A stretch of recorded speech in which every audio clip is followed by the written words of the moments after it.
you all, I'm going to turn it over to this lovely woman here. Her name is Brooke Dyson, and she is tonight's guest from Trauma to Triumph Live. Hi, Brooke. Hey, Terry, thank you so much for even having this platform, having people just like me to come on and share our story.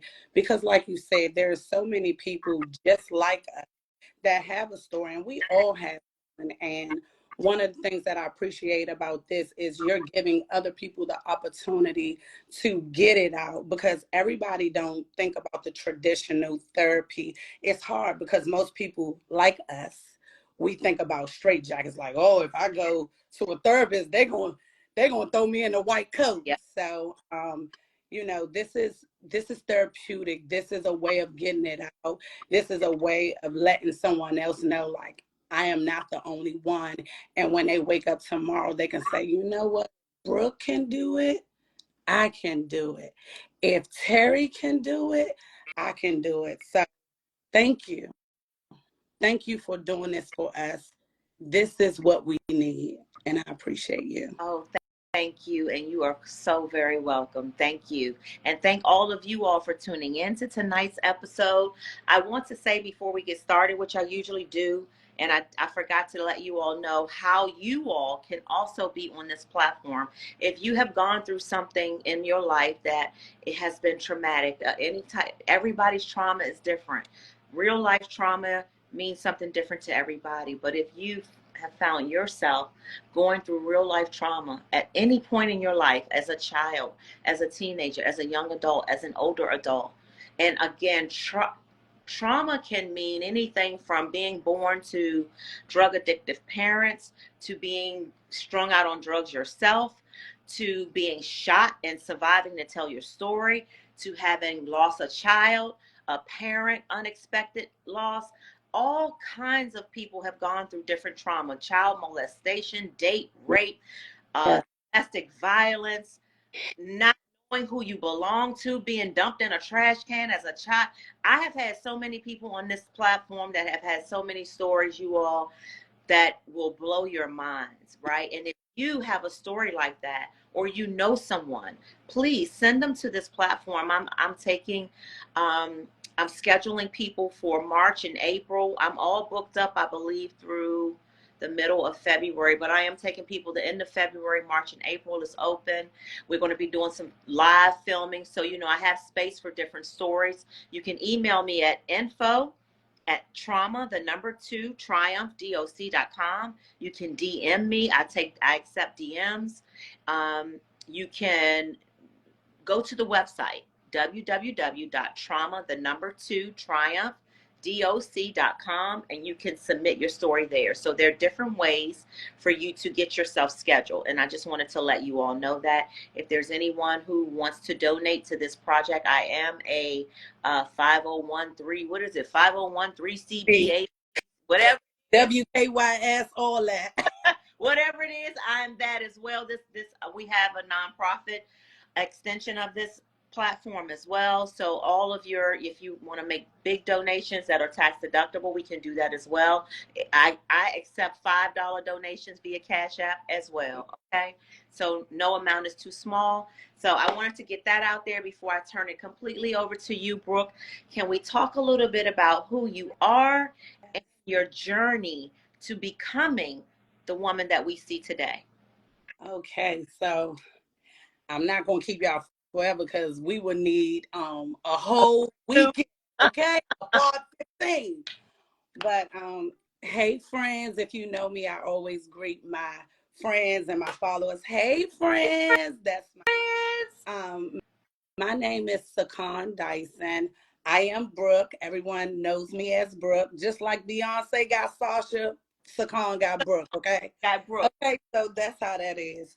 I am a multipreneur, and I say that because my hands are in so many things. If you know me, I have a juice company called Fortitude Juice. I have all your fresh cold pressed juices, your ginger shots, so anything for the gut health, trying to get slim and trim, I got that for you. So yes, it's called Fortitude Juice. I am your juice guru, Yes, okay? girl. Okay. Also, I am a mixologist. I have Brooke the bartender. So for those of you who love the good parties, I put that extra twist to those events by having me and my team come out and service you and your family. We are a family-oriented bar. So from the mocktails to the cocktails, you got Brooke, you got a good look. That's just me. Hey. Okay? Uh, Okay. anything in health and wellness, and I am a mother of two. I have two beautiful children. I have an 18-year-old daughter, Mari, and I have a 8-year-old son who is my no limit soldier. I don't know who told me to have another child, but that baby is my lifeline. He saved me. He saved me. And we can get into more of me being a mother. But one of the biggest jobs I have is being a mother. So that's who I am. It's the most rewarding. It's so rewarding. Oh my goodness. Mm-mm-mm. Well, Brooke, take us back as far as you're comfortable going back to when you feel trauma entered your life. Okay. So I've dealt with trauma since an early age. But I am going to get into I'm going to get into when trauma hit me as a mother Mm. versus child. Um, I told you guys I have a 18-year-old daughter. Her name is Amari. Amari and my mom was in a very vicious car accident. It was so bad. 2013. Let me get myself together, Lord. I'm nervous. No, no, listen, it's okay. Okay, let me. You're in great hands.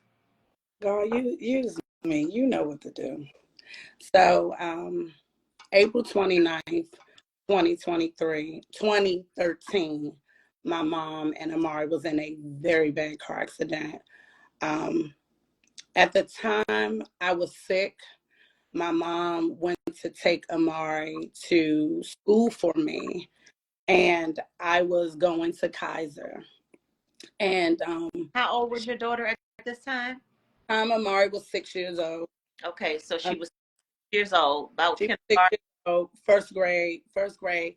And let me go back before the accident. Let me just explain how to know Amari, she was so vibrant. I mean, she had so much energy. If you asked her what she wanted to do, she'll say, I want to go to New York.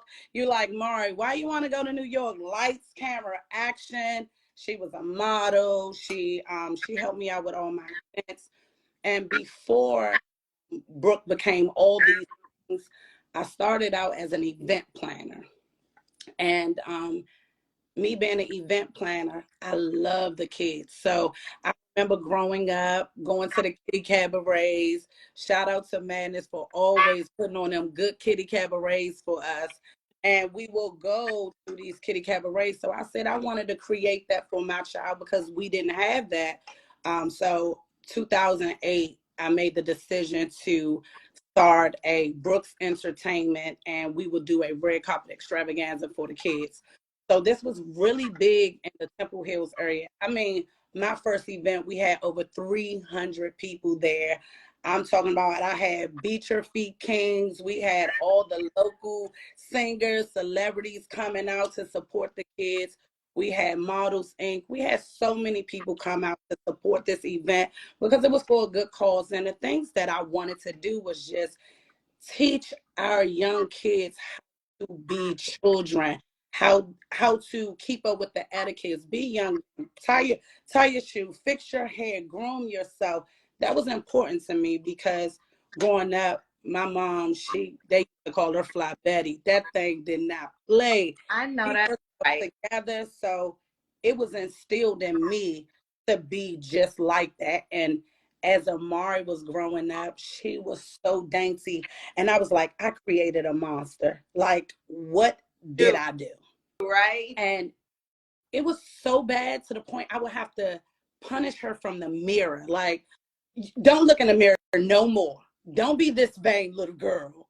But she was so bossy. She was it, and still is to this day. And so gearing back to 2013, I was really sick, and I don't know what was going on at the time, but I called off work. I asked my mom to take Mari to school, and I had an appointment with Kai. And I fell asleep. I remember talking to my mom. It was a rainstorm. It was raining so bad. And I remember her saying, it's so much traffic. I'll be there soon. I know you have your appointment at 8 or 9, but as soon as I drop her off, I'll be there. So I must have fell asleep. And when I fell asleep, I remember having a dream. And the dream was a white truck going over the bridge. And going over the bridge, as it smacked the ground, I jumped up screaming. And when I jumped up screaming, outside of my house, I hear a horn blow. Mind you, the dream was a white truck flipping over. And when it hit the ground, I jump up screaming. And I just hear a horn blow. So I was like, oh my God, my mother probably waiting for me outside. So I call, I look out the window, she's not there. I call, she's not answering. And so I'm like, she know I got an appointment. Where is she? So then my friend called my phone, and we do like a morning call all the time. And they just was like, oh man, it's so much traffic. The same thing that my mom said. Right. So I know she said the same thing. And as they were talking, they said, oh, shit. And I was like, what? They said, this car is so bad. That's why it's so much traffic. At the time, I did not think he was talking about my mom, my daughter, or no one I knew. I just was like, oh my God, I hope they're okay. And I don't know why, something in my gut was like, ask him to look at the car. Mm-hmm. And I said, what kind of car was it? He was like, I'm too scared to look. I don't want to look. And I was like, okay. So then I get a phone call. I get a phone call from my uncle. And as I get this call from my uncle, it was weird to me because the way he's talking is like, hey, you okay? And I'm like, am I okay? What? Like, what's going on? What's wrong? He was like, they had to medevac the baby and your mom to the hospital. They was in a real bad accident. A lady gave me a number, but you need to call them, and you need to call them now. And I was panicking because my dream already had my heart racing. The call from my friend already had my nerves going. Right. And the call from my uncle was just, okay, all right. So now I call a young lady, and her name is Brooke. Her name is Brooke, and she's like, hey, the specialist here at Children's Hospital, I believe we have your daughter. I can't give you no information, but you need to get here, and you need to get here now. And this was like, let me try to call someone because my mom have my car. I don't know how to get here. I'm sick. What can I do? How can I get there? So the friend that I was on the phone with, I said, can you please come get me? Mari was in the accident. So they come and they get me. My brother had just came home from the military. So he was home and he rode with me. My friend said, this is about as far as I can go with you. I cannot go in this hospital. And I can't. Fine. I get to the hospital. I walk in. I'm just a mess. I need to find my daughter. They have her as a acute case because at the time that I didn't know all of this, but at the time the accident was so bad, news reporters, everybody was trying to figure out who these people were. So they had to keep her under wraps. So when they finally got word that I was the mother of Amari, there were two doctors coming towards me. And as they came towards me, they were coming to pronounce I'm a death. Amari had already died on the scene April 29th, 2020, 2013. She died on the scene, put her back, and on the table, what has to happen is an examiner have to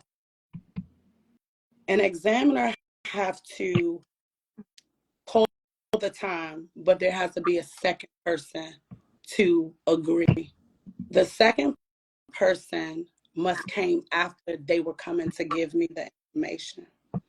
And as they came to say, I'm so sorry for your loss, in the middle of them greeting me, turned around and started running like they got a page and they start running. I'm like, wait, that's my child.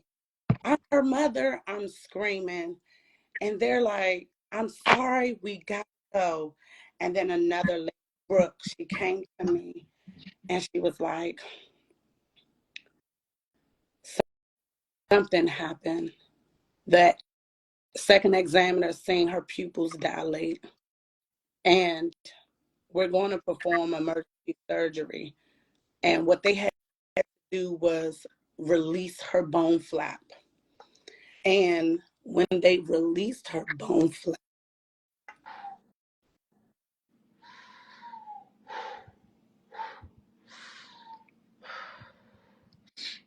the new lashes on, y'all. So hold up. So when they released her bone flap, Amari gasped for air. I received people saying, I don't know what I would have done.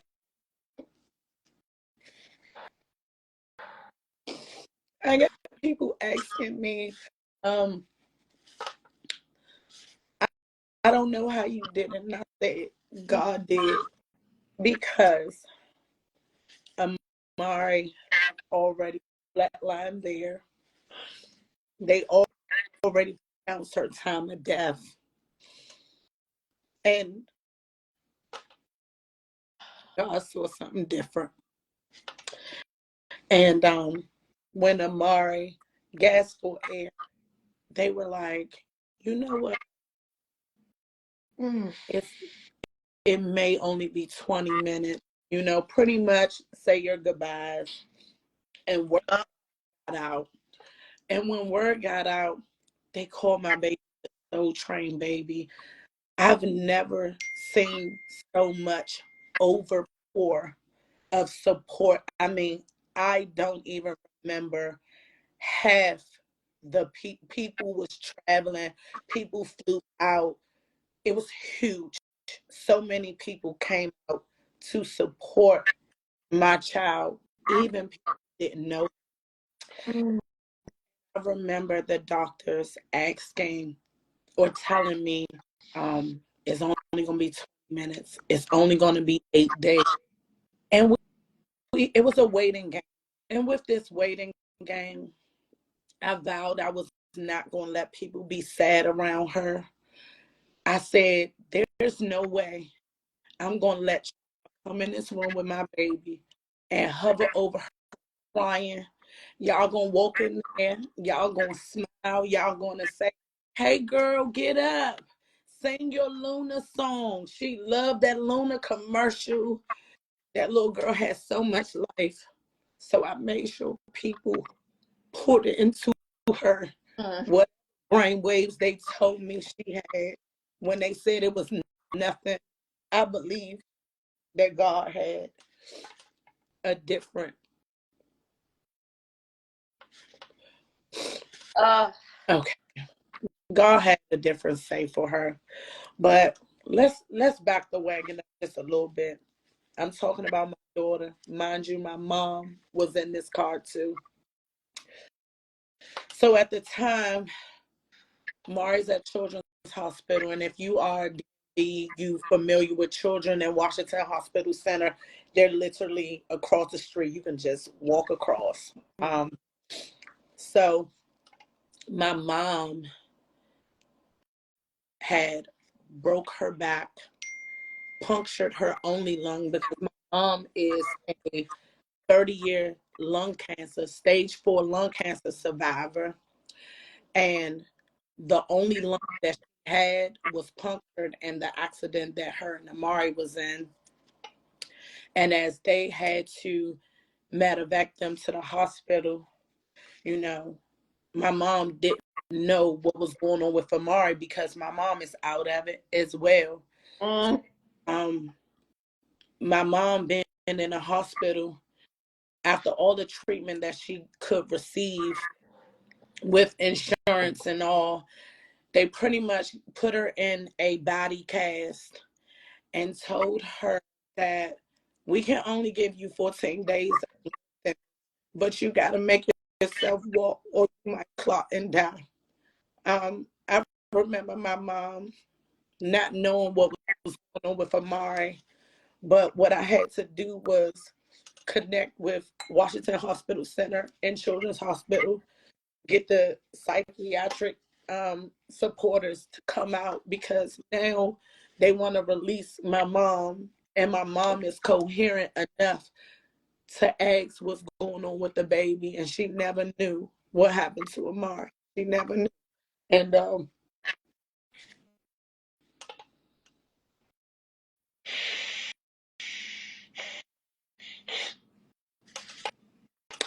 I remember us needing to go talk to her because they like, we have to discharge her. There's no way we can keep her here. Um, she has to try to seek for other help or other therapy or something. And so I'm like, what do I do? She don't know about Amari. What am I supposed to say? Like, how can I help my mom? When we had to go in my mom's room and she looked at us, and I think my mom knew something was like really off because I had a cousin who lived in Greece. She was there. Like I had family, like everybody showed up.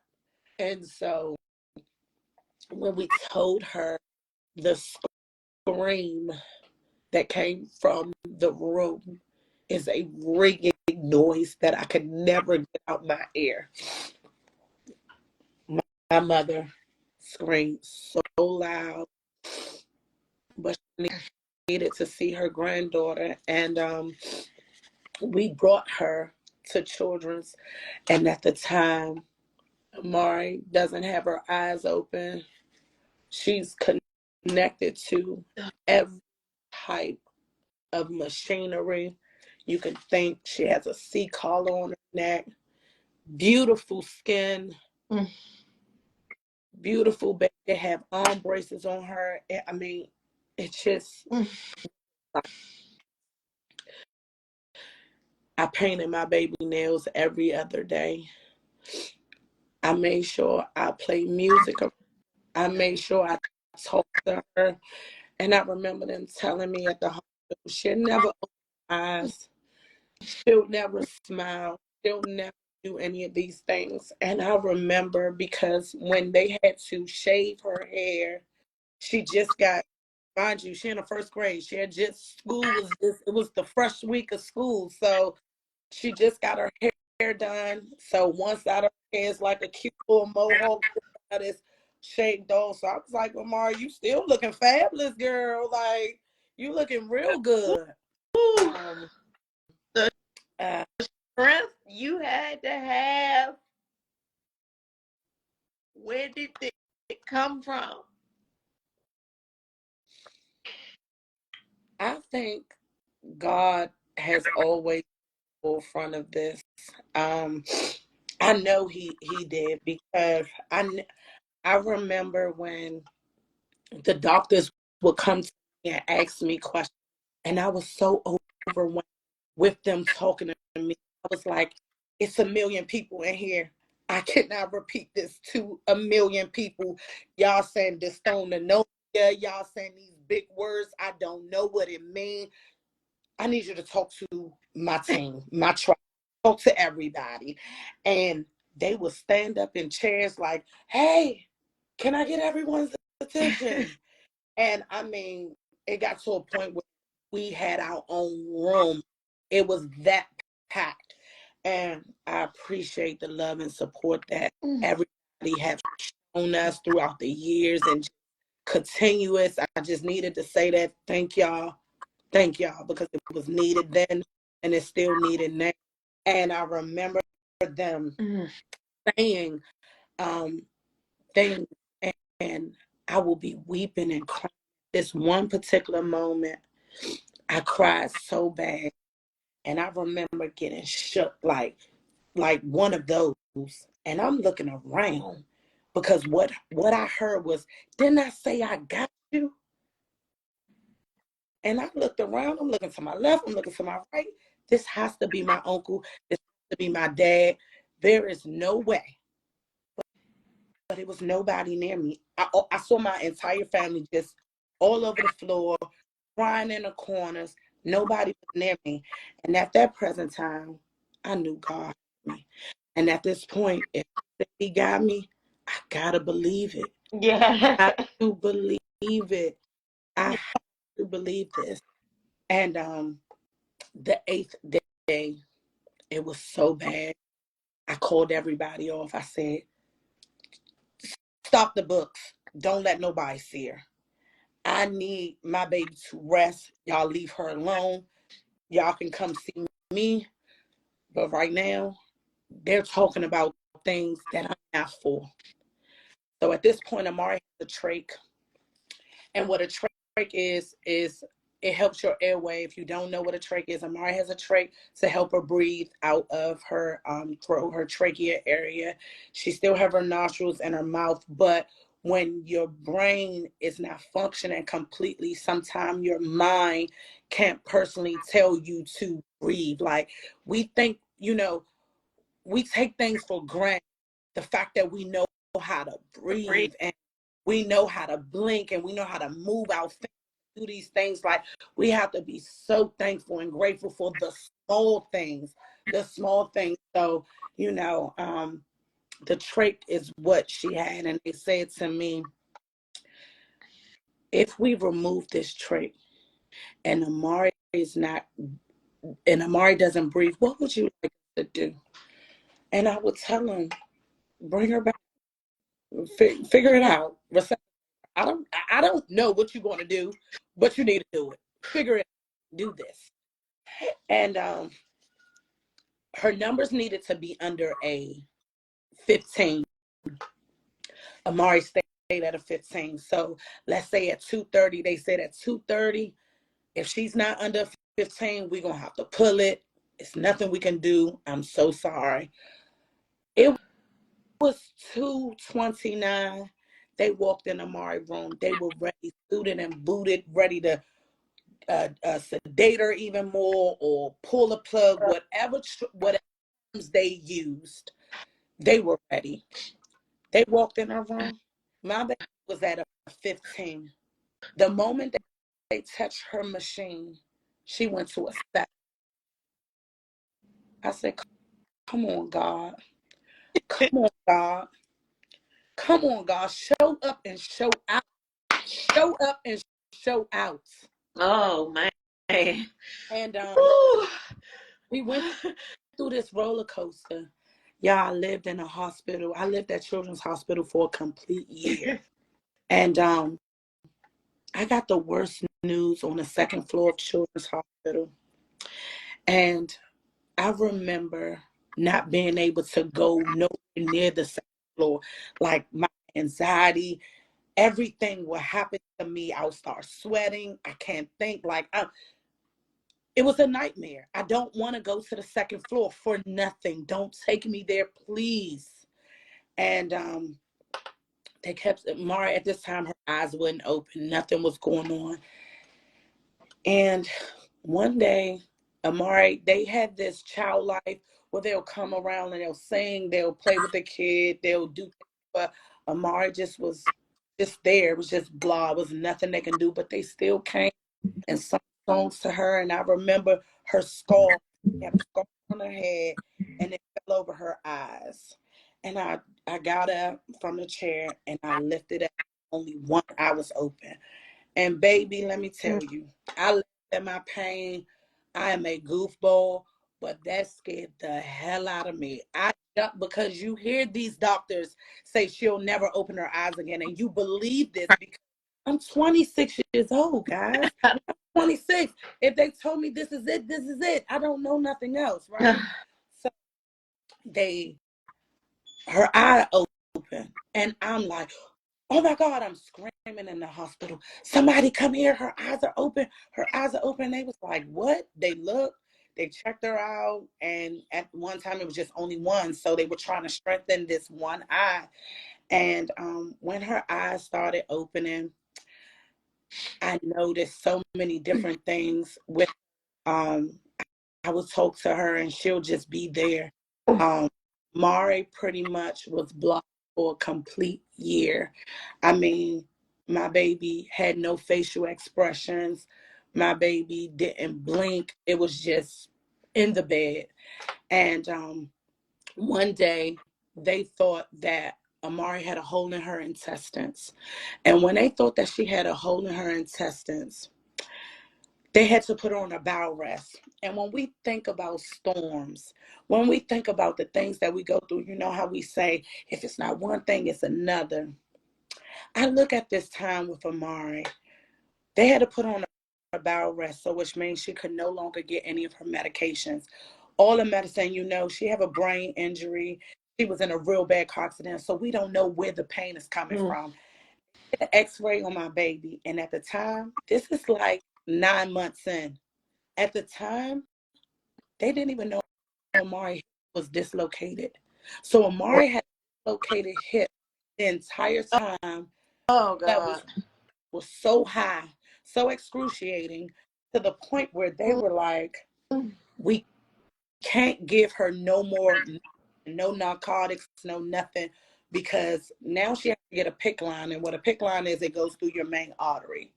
And if you do a PICC line, you can't get something like um, any type of narcotics because it can burn the line. And so they put her on this bowel rest. And once they did so, Amari started grimacing and arching her body in pain, like excruciating pain. And like when we both up in position, that's what she was doing out of pain. And it developed her to have scoliosis. Amari was born normal. Nothing was wrong with her. And so her having this bowel rest caused her to develop scoliosis. And when she started forming, her body formed into C. So her head would lean.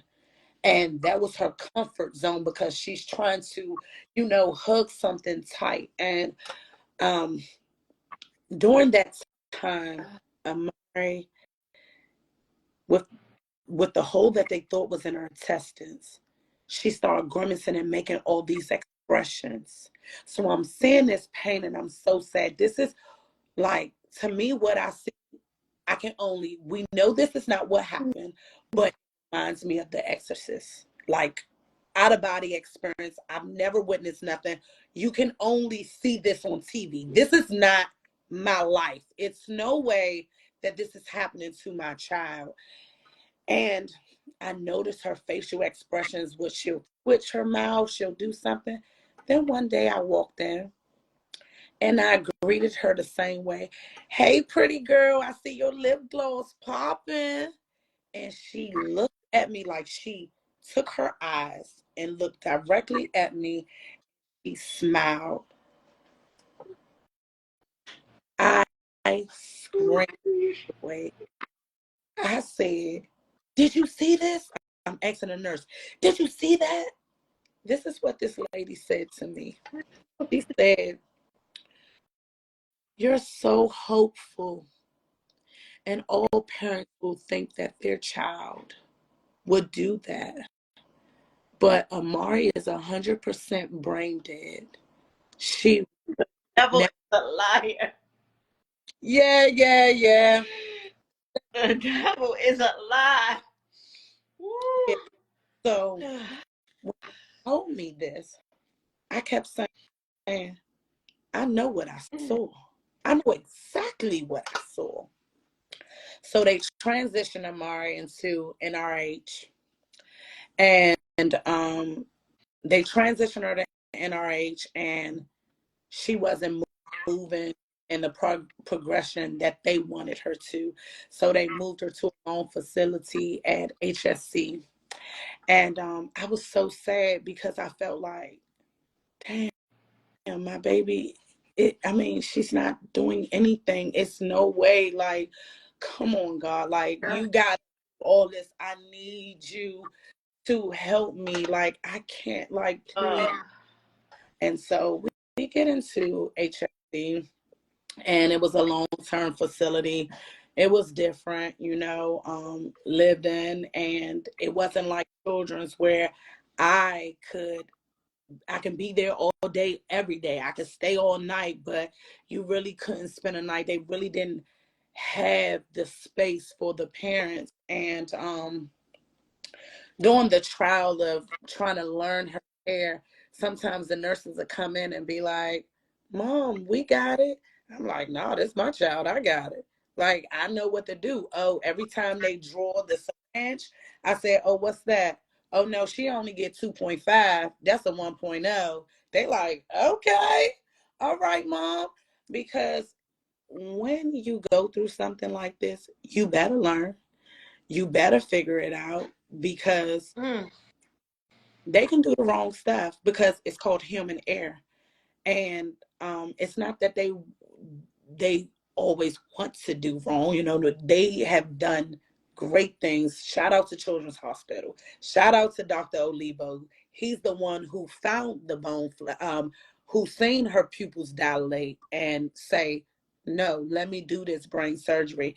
So I was thankful for Children's Hospital. They saved her life. The things that I look towards, even for EMT, fire department, the police, the first responders, my hat goes out to them, because the amount of times and what I seen them do and how they performed and how they did not cease for my baby and my mother. I can Yeah.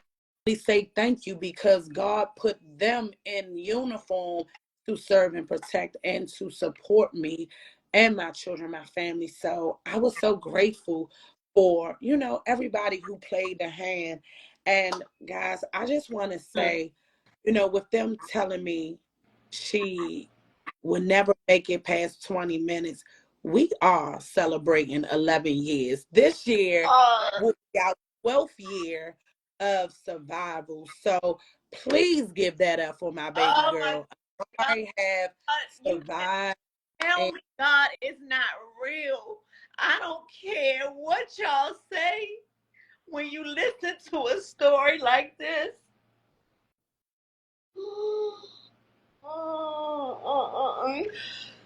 I'm sorry. it's okay. God, listen. Sorry. But as a Yeah. mother, Yep. I just cannot imagine. Mhm. I can't. I can't. And I am just thanking God right now Yes. for your daughter's life. She is almost 11. The devil tried to lie to you, Mm. and you didn't listen. Nope. You did not listen. Nope. You are the example. You are the blueprint for every parent out there whose doctor said your child is not going to do this, your child is not going to do that, your child would. You are. Oh, God. Whew. Guys, so with all that I've gone through, and it's been so much more, I remember this time where I was sick again. I was sick. And I got people to fill in for me. And I have really bad trust issues. Like, if I can't see it, I don't believe it. And I had people feel with something in my gut. Like, I'm so thankful for discernment. Something in my gut was like, go check on your baby. I don't care what time it is. Guys, I I might go out to the club. If Amari was in a hospital, I still try to live because that's what we have to do. Life have to go. You have to still live a little. If you don't, you're gonna be stuck. You're gonna be stuck. That's why I really preach step out. You have to trust somebody. I'm so thankful for my nurses. I'm so thankful for the people who show up for me just so I can get a little moment of normalcy because it's hard for caregivers. Like, caregivers do not always catch a break, but we have to create a break.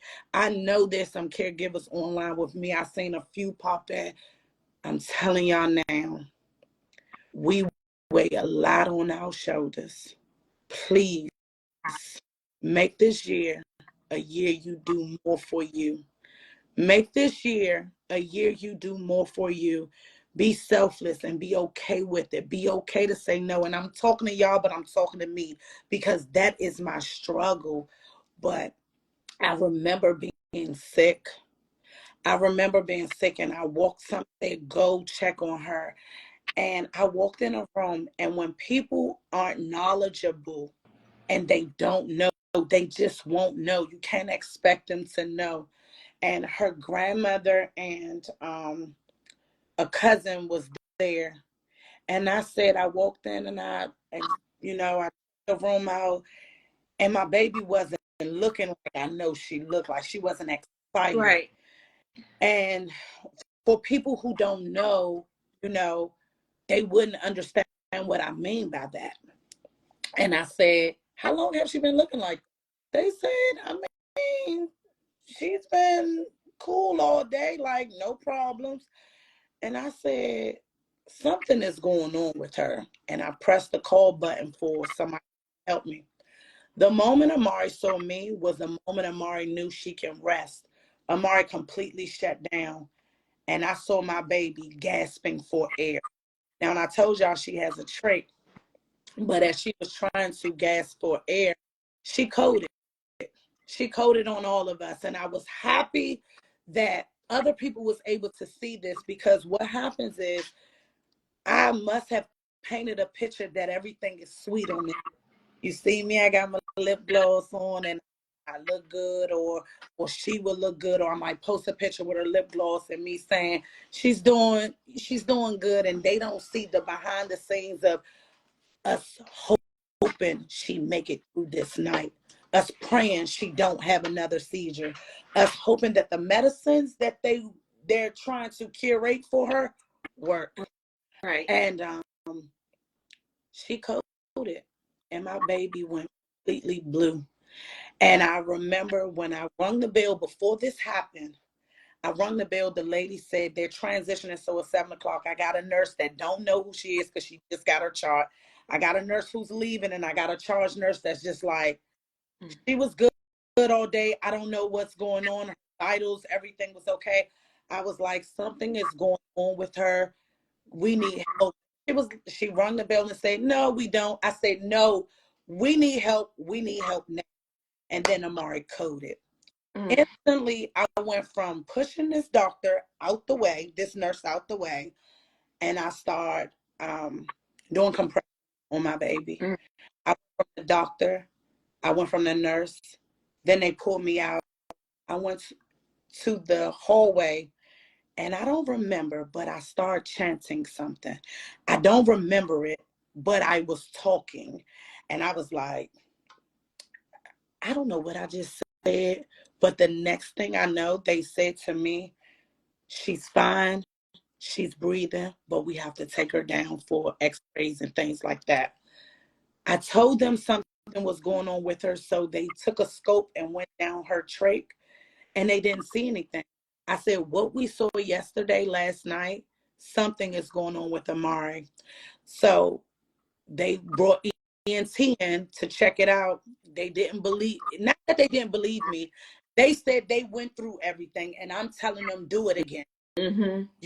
You didn't do it. Something is wrong. She's not going to just do this. Mm-hmm. So instead of them removing her out and using a scope, they kept the trach and did the scope checking, or however it went. They did the scope, but what happened was, when you have, it's a stem, so the trach goes in the throat like this, like so, and so with the scope going in, it pushed any extra skin away. But what happened was, Amari had some skin buildup, like scar tissue. Scar tissue. So she had scar tissue built up, and it went over the trach. So what was happening is like having a straw and chewing it and trying to get some juice out of the straw. So they had to do an emergency surgery, and the ENT doctor said, his name was Dr. Browley. He said, there is no way Amari was supposed to even survive this. I seen her a month ago, and I told you she was good.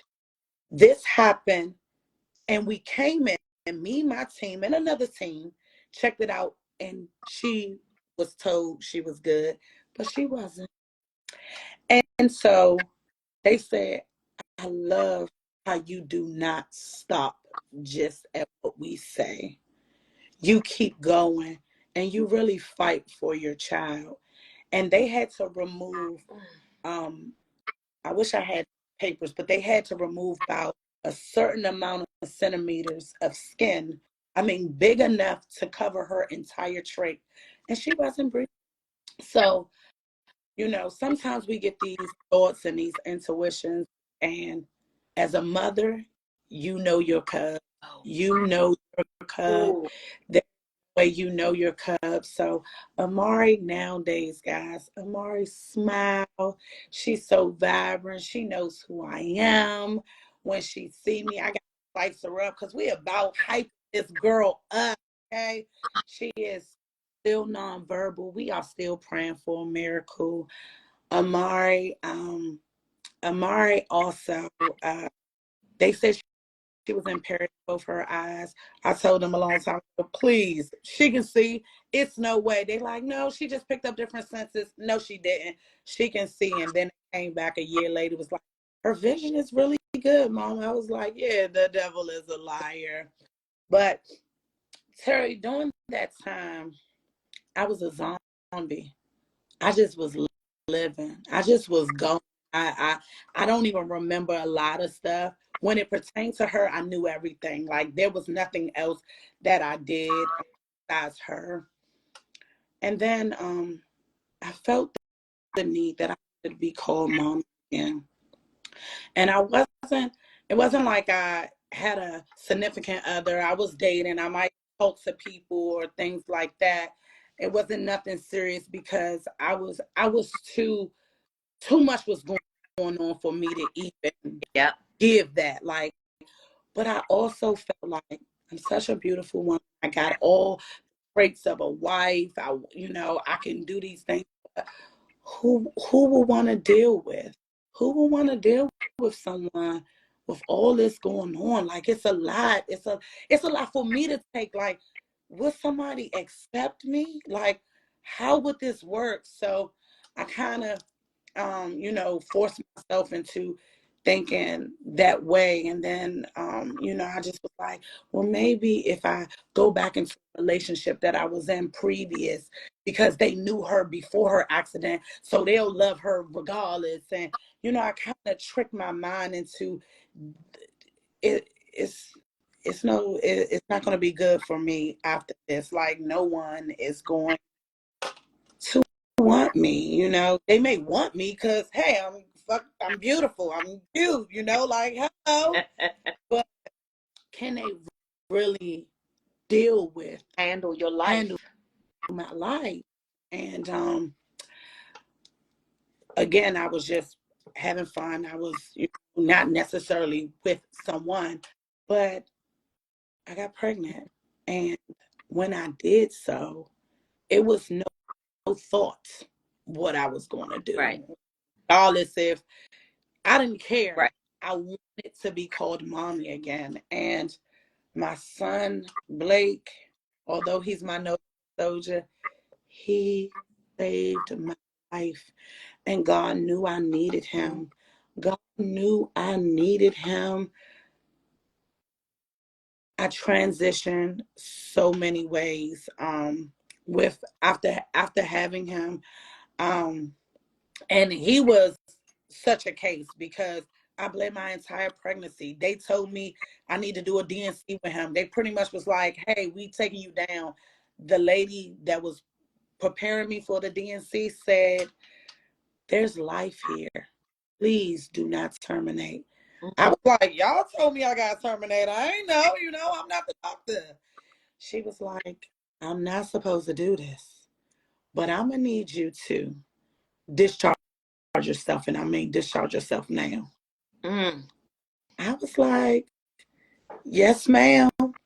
Walked out. They was like, "What's going on, Miss Dyson?" I said, "I'm leaving." And when I left, every Mm. week, it was just like a scary thing. But my baby, he survived it. He came and he was very healthy. He came early, but he was healthy size. He was in a NICU for maybe a few hours. They was like, "Baby, he's good." And I needed him. Me and his dad is such an amazing co-parent. Like, we are so good together. And I needed that because Amari didn't really have that support on the father side. So to see God still use someone that is, I mean, father like is not just a word. He is an amazing dad. And I give him that praise because I'm like, Lord knew I couldn't handle nothing else. Yeah. And Blake was born into a family where he didn't see no imperfections with his sister. He loved up on her. He didn't know. I remember him saying to me, "Mom, I gotta be older than Amari." And I was like, "No, you're not." He said, "Yes, I am, because she's not talking back to me every time I talk to her." And Nope. that's what he got in school. So I had to prepare myself for these uncomfortable Yeah. conversations. I had to just prepare myself. And Blake, Blake is such an amazing brother. Aw. He he brought life into me. It's what I needed. And I go so hard for my children. Um, I still like Amari. She did not have a prom or graduation. We created that for her. She just had her prom and graduation last year, and it was beautiful. It was Oh, amazing. now. Amari is 18. Amari is 18 years old. Yes. Amari Gosh. is Did 18. I hear you say that her father is not present? No, her father is deceased. However, during this time, we weren't, he'll be here, not here. It just was one of those things. And all I would do, and my door was always open to him and his family. But whatever they chose, I let them choose it. And um, they showed up, they showed up, they didn't. And those who stuck around, shout out to y'all. I appreciate that. Yes, yes, yes. I I am so overwhelmed right now, Brooke, with emotion. Like, now I'm smiling and I'm so happy. And I mean, as you've seen, we've gone through this journey together with Yeah. tears. You make me laugh. And so, girl, now I feel like I need a drink and I need, Listen, and I'm 150 days of no alcohol. I said, Lord, let me drink some water, let me do something. And I'm happy I still feel like I don't want to drink. but I was a little hesitant. I might need a little shadow. So Oh no! If you've been going without it, keep going. yeah, I'm not a drinker. I am a, I'm very transparent about my life. so cool. Cannabis saved my life when I had a traumatic head injury many years ago, and so that's my uh, beverage of choice. I smoke Yeah, my, and that's what I tell people. I have a medical card too, so judge your mama, yeah. okay? Please, I tell people all the time, and that's why my whole thing is living after tragedy. My goal is to let people understand that we have to still live. I am such a pivoter. I talk about pivot all the time Mm, because it is going to happen every day. And if we sit back and we worry about, oh, I ain't gonna be able to make it because I gotta take my kids to this and that, and I ain't gonna be able to work out tomorrow because I ain't got no food in the house. We going to set ourselves up for failure. We have to keep going, growing, glowing. you gave the blueprint, okay? Let me tell you something. It's no excuses for anybody out here. It's none, not even for me, because you having to put your own life on the line to literally step in the gap and bring your child back to life. Yeah, Literally, that's yeah. what you did. Mm-hmm. And it's so my 24 hours is not like everybody's 24 hours. It's those people who talk to me every day. Listen, I have vertigo very bad. And when I tell you I will be moving and grooving, I'm juicing all day, I'm doing this. I am a proud life changer. I got my ring, 25K ring with total life changes. I do change. Look, my goal is to change one life at a At a time. And time. whatever we see fit, that's what we're gonna do. That's why I believe me with y'all know the famous. Me with TLC and Fortitude Juice together, along with me doing these workouts, it's helping me. It's helping me with my stress level. It's helping me with looking good. Cause who don't want to look good and feel good and get paid doing it? Baby, if y'all can't see what she looked like sitting in that chair, but when I tell you, baby, she's goals, and she ain't these little thin little thing. No, no shade to y'all skinny girls, no shade, but No the thickness is in, and baby, she is goals. thank Okay. you. I tell people I'm my own body goes. I might go up and down just to show y'all that my product's working, and sometimes a little happy weight.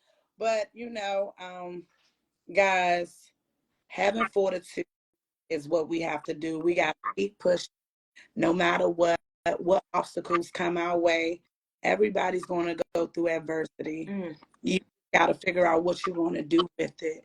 And I don't plan to have my daughter hidden, not doing anything. I want her at parties because the things that we don't realize is how the support and what the support looks like for people in my situation.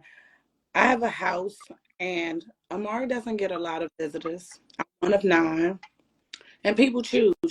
Life goes on, and everybody have a life. But I always tell people my door is open, and it's funny because I'll have strangers like I remember posting on Facebook saying, "Hey guys, this is when I was working, and I was working as an armed officer reporter, and I had to work."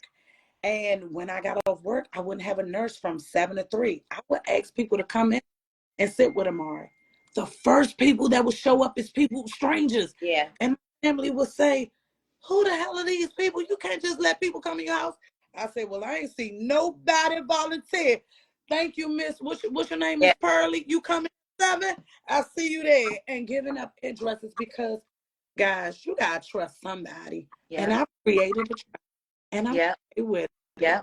I'm okay God with it. to those angels. It don't. He did. God sent the people that needed to care for Amari and needed to help you. I call Yeah, angels on earth. absolutely. You are an angel on Thank earth. you. Yes, Thank you you. you are. Listen, we haven't even known each other that long, but I feel like we are so super connected, and you are one of the strongest women I have ever met in my entire life. Thank you. On the days when I don't feel like doing whatever it is I need to do, I'm going to remember everything that you went through throughout those years, Brooke. And and it's not over for you. Like you just said, Yeah. your child is 18, but Yeah. your child is still nonverbal. You My still asking, sorry, I see y'all with these questions. Thank y'all so much. My mom is kicking it, y'all. My mother is dropping it like it's hot. Doing yeah, amazing. Honey is doing good, guys. We still working on her. That is my oldest child. Charlene is doing an amazing job. She actually helps with my juicing. okay. So, guys, with the love that's put into this juice, just know that it's helping support me and my family. And my mom is actually the brain. When I say I put it together, but she is the glue to Fortitude Juice.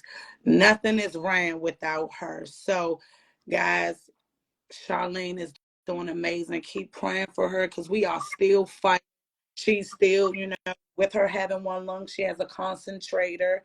And we're just trying to get her back on her healthy stuff. And she's doing it one step at a time. And everybody got to choose when they're ready. Yep, one step at a time, one step at a time.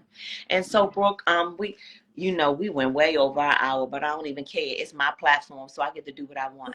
Um, um, I want to know, like, briefly, what your life looks like now. Like, what do your days look like now? So now, if you guys have seen on New Year's, I popped out with a pop out. Okay, it wasn't a soft thing; it was a hard one, and I am involved. I am happy. I have me a man. I can say my man, my man. Yes, I am involved. I feel good about it. It's God all over it.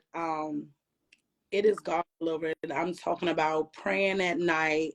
I'm talking about healthy conversations, setting boundaries. Just I am smitten. I say I be slide Love it. down. I And, love it. You and deserve all of it and some. And what's life like for Amari now? Amari is pain. She's doing well. Because of the winter time, I try not to have her go on all these different therapy sessions because it could be a hit or miss with the people being sick or, not being there after we take forever to travel to get to her. So we are, still transitioning to this new thing. I don't know what it's like after school. Typically an 18-year-old might go to college or do things like that. So I'm trying to figure out programs for her, um, just setting up things so that she can still be in the community and not just be stuck in the house. That's why I try to do things where she can be involved and so it's hard though because if you don't have a wheelchair van or a certain type of her wheelchair is not good for her right now. So she gets very antsy in it. But she's such a happy kid. She's so happy. All you do is gotta turn some music on. She wanna dance. She wanna have a good time. Oh, Brooke, I'm gonna have to take you on the road with me to do these trauma to triumphs live. I'm sorry. Let's go. People they need this story, and they may not get it tonight because it's a lot. It's hundreds of people on here. Thank you, God. But if they don't get it tonight, they need to get this. Yeah. Um, I just I'm taking you with me. You got to go with me. I'm ready to go. I'm ready to go. I didn't know my tour. I did that for a few years. So I'm here for it. Terry, when you ready, just say when. We just got to do a meeting of the minds planning session over here one day, and we're going to do that sooner than later. Yes. And all these And comments coming in, I'm so overwhelmed reading. yeah, I know it's a lot, right? This- It's a lot. It is so amazing.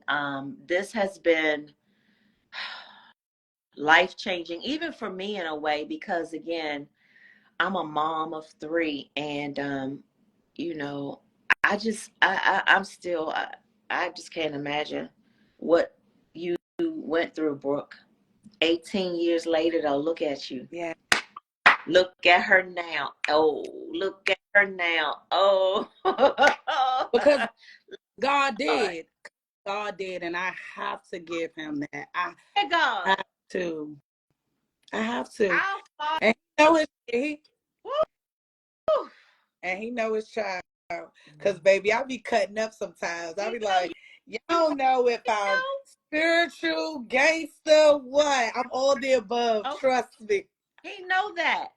And he knew Mm-hmm. before everything even happened Yes. what your narrative was going to be. He chose you to Yes. go through what you went through. He chose you.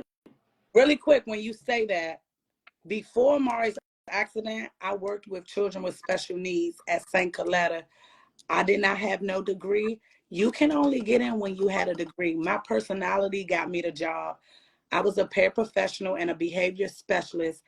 My one-to-one, God rest his soul, this baby, he adored me. I adored him. This was my first experience with a child with any disability, and everything that went on with Amari, he had. And he had a trach, he had a G-tube, he had the braces, he was in a wheelchair, and that was my baby. And before Amari's accident, I had pictures of him, and Amari would say, "Who is this little boy?" I'm like, "That's your brother. That's your brother." And she respected it that way. Anybody that asks, "Well, who is this baby on the wall?" That's my brother. And God prepared me a long time ago for this. And that's why it was okay for me to be okay when everything happened with Amara. Did I want it? Of course not. Do I? Some days I still can't even see my child. I'm talking about 11 years later. Some days I still cannot see her. But when my energy is low and it's down, I can't go in there. And some people say, "Well, go around her neck." No, no, no, no, no, no. I've been rocking it out this long. Let me keep her in good spirits, because we don't know what she's going through. She can be trying to talk and can't talk to me, and it frustrates her. I've seen this happen with her several times. So God prepared me a long time ago, and he gave me patience a long time ago.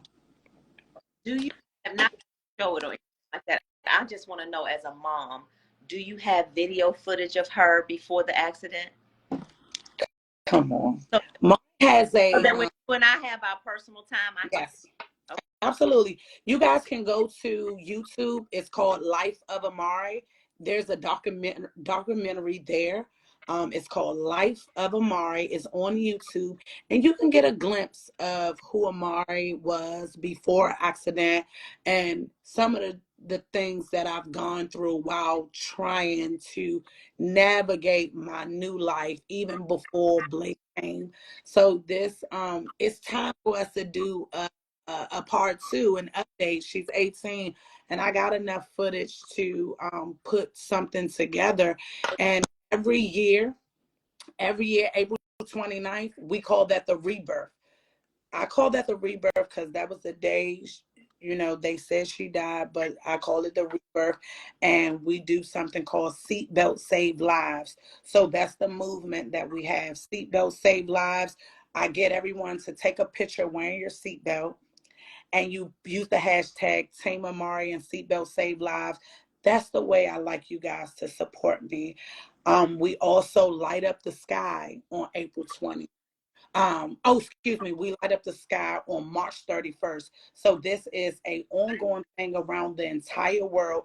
Anybody that's fighting traumatic brain injuries, if you were in a car accident, if you just had head trauma, things of that things of that nature, we light up the sky. And what lighting up the sky means is lanterns, prayers, balloons. We wear green. This happened every year, March 31st. And then for her birthday, September 26th, we wear pink and blue, which is her favorite colors. And we just say, Team Amari. And everybody can show up to everything. But I try to do things that's free. I try to do things that we can be engaged in. and just a reminder that there's ribbons all over the world for different things, and Fortitude supports the cause of them all.